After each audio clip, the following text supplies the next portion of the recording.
Yo, what's happening, YouTube? I know it's been a minute since I made one of these recorded videos like this, but got some decent weather today. I got time, so I said, okay, I might as well just come on out and holler at everybody. Hey, boy. Y'all know y'all catch me on the lives most of the time. Catch me on the YouTube live most of the time, but I'll come give one of these videos a quick update. Well, it might not be super quick, I'm not sure. I don't know how long I'll be out here. Soma doing Soma. Got him on the spring pole. I'm actually gonna hang a higher one for the puppies because the puppies do the spring pole too. But if y'all remember how Gray was, Gray liked to chase the spring pole, so I had a higher one up. I got a higher one, but it hangs low still, so I need one that the puppies can jump to kind of like get that drive a little bit more. And plus, these are super heavy springs, so the puppies can't really they can't really um, stretch them like Soma stretching. That's 140 pounds pulling the spring back to the middle of the spring. So it's a little tough for the puppies. I mean, they do it, but when I use gravity, it helps them out a whole lot better. So I start them off that way on on a spring like this that's gonna release if it's more than 140 pounds so that I don't hurt their teeth. None of my dogs are 140 pounds, so it's gonna take muscle to pull it, and that's what I want. It's gonna take effort to pull it, and that's what I want. So I mean, I make the adjustment so that the dogs can be at their best, and that's really what it takes to get a great dog. It takes watching the dog, understanding what's happening, understanding like how to maneuver, how to trigger certain things, and you as the handler of the dog has to adjust. I know that everybody has like if you go to most people, they have like a template of like how to do what.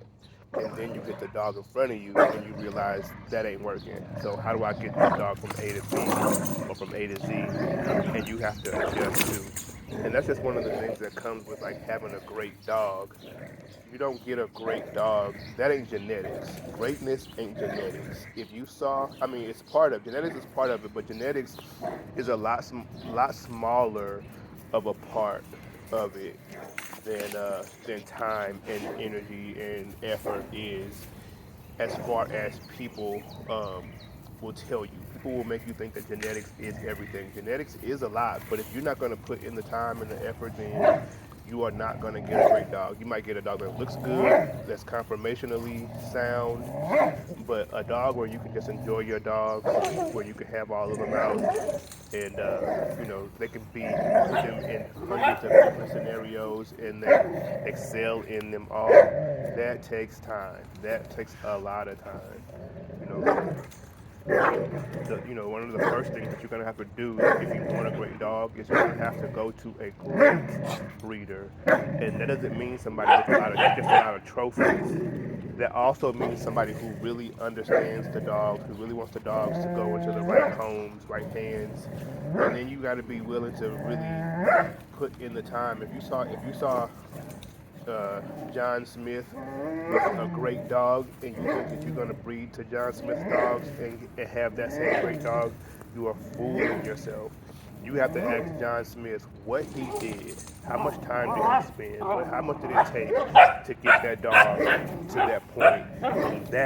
That's the you can have good genetics.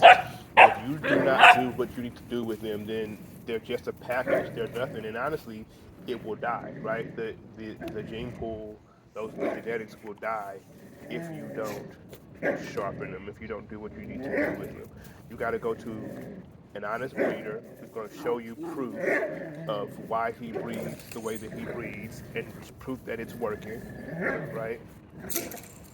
You're gonna have to be honest with yourself about if you are willing to put in the time to get that dog to where it needs to go. So a lot of people are like always excited about a certain breeder or a certain line or a certain breed itself, but you know good and damn well you don't have the time to make that dog successful, to make the dog a great dog. Time bonding with the dog more than anything, in my opinion, is the most important part. Hey. Time and bonding more than anything is the most important part in taking good genetics and creating a great dog. You cannot do it. You cannot take good genetics and just put it in a kennel or put it on a chain, pull it out, and expect it to excel in its performance. It's not going to happen. I mean, it might happen against inferior, inferiorly bred dogs that aren't bred as well. And if both of those dogs aren't both owners have no effort, right? Then the dog might be good. But you take a dog with great genetics and you put it up against a dog where the owner has spent countless hours, days, bonding with that dog, understanding that dog, it's gonna look like something different. You're gonna think that these genetics aren't working, and it's not the genetics, it's you, it's the owner, it's the handler. That's what's not working.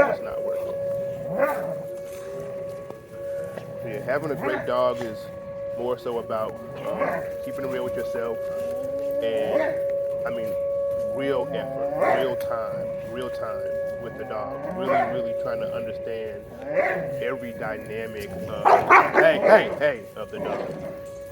Major thinks he's tough. Major, that ain't what you want.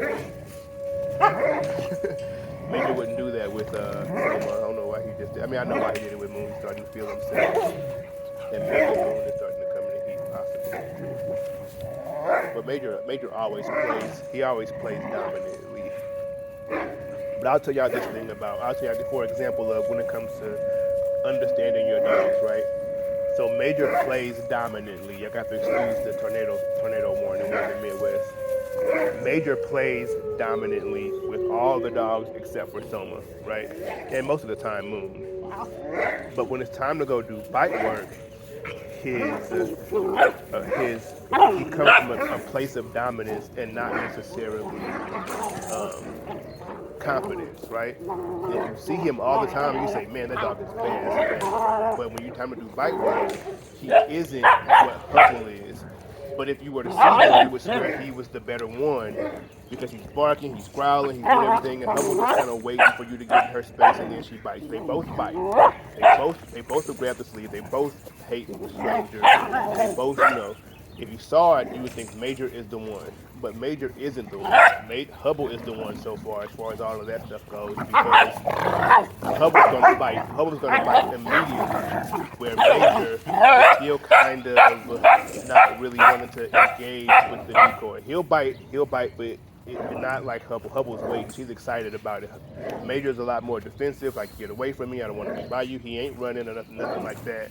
But if you were to just go away, he'd probably run after you barking, but Hubble is the one who would bite. And if you didn't know any better, if you didn't watch it, if you didn't really observe them, if I didn't really spend time with them, I would think that Major is the better dog. Not the one is better yet anyway. They're not old enough to really do the work anyway. Go, get back. So I can't judge them yet. But that's what I mean about being honest, right? I'm honest with myself about what the dog really is, about how he's really acting. Even though I love him, he's gorgeous, he's fun, he's super loyal. But I gotta keep it real and say, okay, my effort right now, as far as bite work, has to be with Hubble, because I'd rather have to teach a dog to bark than to worry if it's gonna bite or not. Now, I don't worry that Major's gonna bite in real life situations, because he's been put in real situations and he showed out.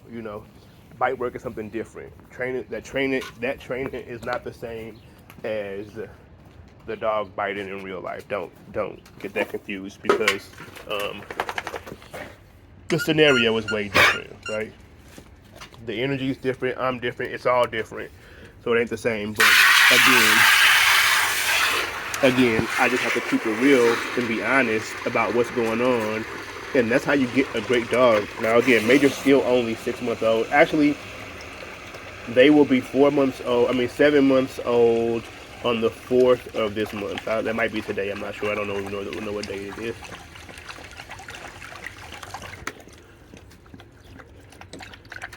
Come on, get back. But yeah, they'll be 4 months old. They'll be 7 months old pretty soon.